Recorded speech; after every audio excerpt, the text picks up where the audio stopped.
Hello dear students, welcome to in RC Education Hub chemistry online classes.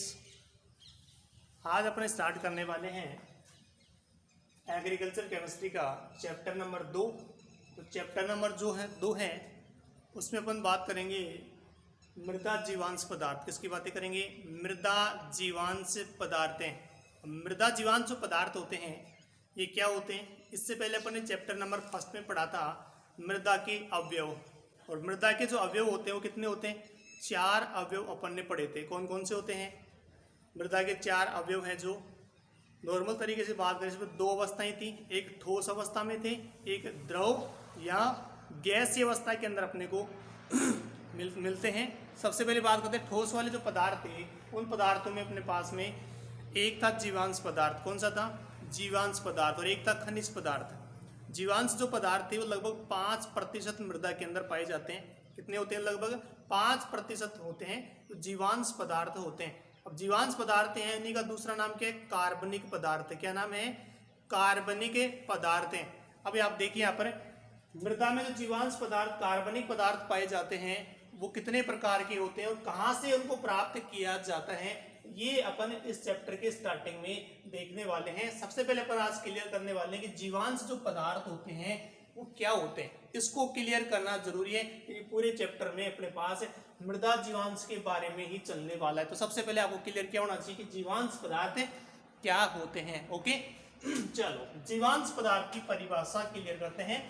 मृदा का वह अवयव जिसका निर्माण पेड़ पौधों व जंतु के अवशेषों के सड़ने व गलने से होता है, जीवांश पदार्थ कहलाता है। इसका मतलब मेन स्रोत कौन से हो गए? पेड़ पौधे और जंतु हैं। उनके अवशेषी जो अंग होते हैं, अवशेषी अंग कौन कौन से हो सकते हैं? जैसे पत्तियां होती हैं, जड़ वगैरह हैं, तना है, ये पेड़ पौधों का भाग है। और जंतुओं की बात करें तो जंतुओं के जो अवशेषी पार्ट है, इनके नत होने के बाद जो इनकी शरीर के जो अंग होते हैं वो अवशेषी अंगों के अंदर आएंगे, अवशेषी पार्ट कहलाएंगे। उनके सड़ने गलने से जो अपने पास पदार्थ बनेंगे वो पदार्थ कौन से कहलाएंगे? जीवांश पदार्थ कहलाएंगे। ओके, परिभाषा क्लियर है। पेड़ पौधों और जंतुओं पर निर्भर करते हैं कौन? जीवांश पदार्थ की परिभाषा। और पेड़ पौधों के जो अवशेष है वो कौन कौन से हैं उसके आधार पर अपन देखें तो जीवांश पदार्थ के 2 स्रोत हैं। कितने हैं? जीवांश पदार्थ के स्रोत, यानी जीवांश जो पदार्थ है उसको कहां से प्राप्त करते हैं उसके स्रोत कहलाते हैं। ए स्रोत। अब देखिए आप स्रोत अभी अपन अंडरलाइन किए हैं 2 वर्ड को, एक तो पेड़ पौधे, एक क्या है? जंतु। कितने स्रोत होते हैं इसके? 2 स्रोत होते हैं। कौन कौन से? एक तो होते हैं प्लांट। कौन से हैं? प्लांट। और दूसरे कौन से होते हैं जिसमें अपने पास में जंतु आते हैं? एनिमल्स। कौन है? एनिमल्स। ये 2 पार्ट अपने पास में प्लांट्स हैं और एनिमल्स। ये स्रोत होते हैं जहां से जीवांश पदार्थ अपने को प्राप्त होता है। सबसे पहले बात करेंगे अपन प्लांट्स में, प्लांट हैं, और उसके बाद में बात करेंगे किसके बारे में? एनिमल्स के बारे में। प्लांट जो होते हैं इनमें जो पदार्थ कौन कौन से ऐसे भाग होते हैं जो अवशेषी पार्ट के रूप में आते हैं, जिनके सड़ने गलने से किसका निर्माण होता है? जीवांश का। देखिए सबसे पहले बात करते हैं प्लांट जो होते हैं, पेड़ पौधे जो होते हैं, प्लांट्स के अंदर है मुख्य रूप से जड़ है, तना है, पत्ती है। जो पत्तियां होती हैं इनके सड़ने गलने से जो अपने पास में पदार्थ बनेगा वो पदार्थ कौन सा कहलाएगा? जीवांश पदार्थ कहलाएगा। तो जड़, तना, पत्तियों के सड़ने गलने से बनने वाला जो पदार्थ है, जो कार्बनिक पदार्थ अपने पास में बनेगा वो क्या कहलाएगा? वो कहलाएगा प्लांट से प्राप्त होने वाला जीवांश पदार्थ कहलाएगा। ओके, दूसरा अगर अपन बात करें एनिमल्स में, यानी जंतुओं से, जंतुओं से अपने को जो प्राप्त होगा, जंतुओं से भी स्रोत हैं जीवांश पदार्थ के, एनिमल्स भी। और एनिमल से नॉर्मली अपन देखें जैसे अपने पास में जो जीव जंतु होते हैं वो मर जाते हैं, मरने के बाद उनको डाल दिया जाता है, मिट्टी में दबा देते हैं। दबाने के बाद क्या होगा? उनसे जो पदार्थ जो बनेगा जिसको अपन ह्यूमस कहते हैं, ये ह्यूमस जो होता है वो कैसे बनता है? पेड़ पौधों की और जंतुओं के मिलने से बनता है। पेड़ पौधों में कौन से भाग मिलते हैं? तना मिलता है, पत्तियां मिलती हैं, सड़ी गली जो पत्तियां होती हैं उनको अपन डाल देते हैं, गल जाती है, जो अपन खाद कहते हैं। याद होगा आप लोगों को जो घर में अपन देसी खाद बनाते हैं, वो देसी खाद जो होती है वो जीवांश पदार्थ का ही भाग होता है। और जिसमें प्लांट्स होते हैं सबसे बड़ा रोल प्ले करते हैं। कौन करते हैं? प्लांट्स।